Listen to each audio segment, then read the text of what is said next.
Umewahi kujiambia utaanza kesho?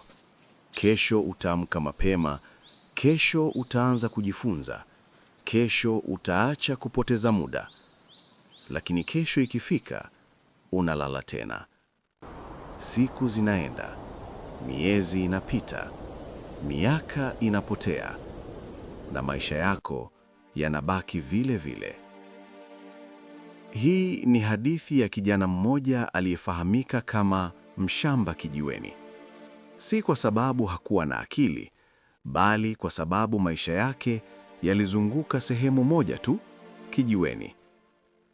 Alikuwa anaishi mji mdogo, alifanya kazi ngumu sokoni, mapato madogo, malengo hafifu, ndoto zilizokuwa zinakufa pole pole kila siku.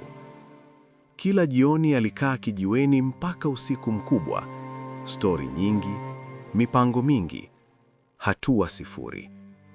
Alilala usiku sana, akaamka amechelewa, akaanza siku akiwa tayari amechoka. Tatizo halikuwa kazi, tatizo halikuwa umaskini, tatizo lilikuwa mwanzo wa siku yake. Maisha yake yalikuwa yanaanza akiwa tayari nyuma. Siku moja, alfajiri tulivu, simu ilimwamsha. Mama yake alikuwa ameanguka shambani kwa uchovu. Safari ya kurudi kijijini ilimpa muda wa kufikiri. Kwa mara ya kwanza, hakulaumu serikali, hakulaumu bahati, hakulaumu marafiki. Alijiuliza swali moja tu: maisha yangu yanaelekea wapi? Alipofika kijijini, alimwona mama yake dhaifu kitandani.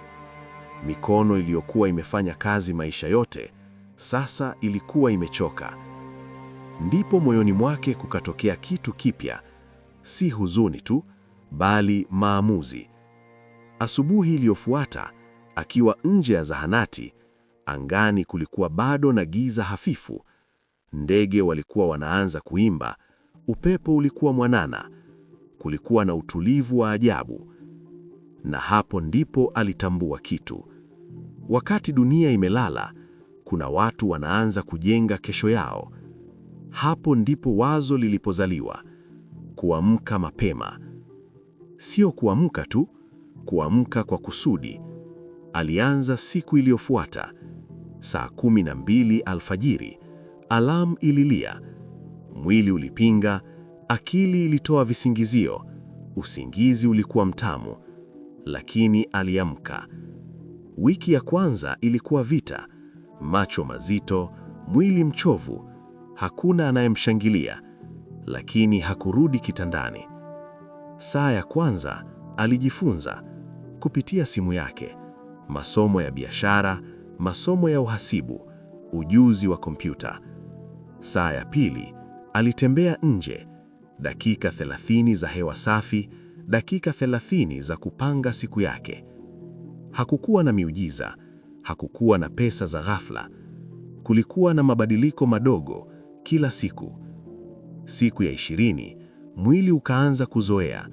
Alianza kuamka kabla alamu haijalia. Siku ya 30, akili yake ilikuwa wazi zaidi. Kujiamini kuliongezeka. Marafiki walimcheka, lakini alinyamaza, kwa sababu alikuwa ameona kitu ambacho wao hawakuona. Mabadiliko hayaji kwa kelele, yanakuja kwa mazoea. Baada ya miezi miwili, alianza kutumia alichojifunza.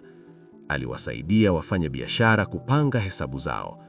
Kidogo kidogo, mapato yakaanza kuongezeka. Siku ya 90, hakujitambua tena. Hakuwa tena mshamba kijiweni. Alikuwa mtu mwenye nidhamu, mwenye mpango, mwenye mwelekeo. Na siri haikuwa mtaji mkubwa, haikuwa bahati. Ilikuwa saa 2 za asubuhi kila siku bila kukosa. Mwaka mmoja baadaye, alikuwa amefungua ofisi ndogo. Alikuwa amemhamishia mama yake mjini. Alikuwa anaishi maisha aliyokuwa akiyaota.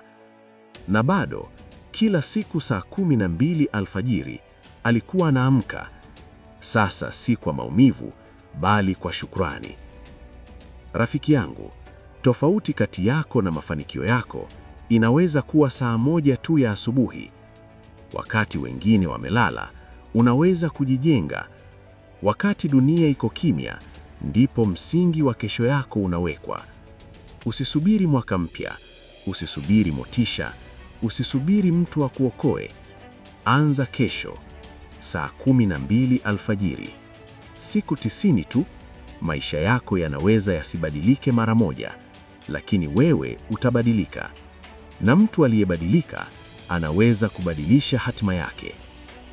Kesho saa 12 alfajiri, utakuwa umeamka au utaendelea kuahirisha maisha yako? Mustakabali wako unasubiri upande wa pili wa alamu. Usiuache usubiri tena.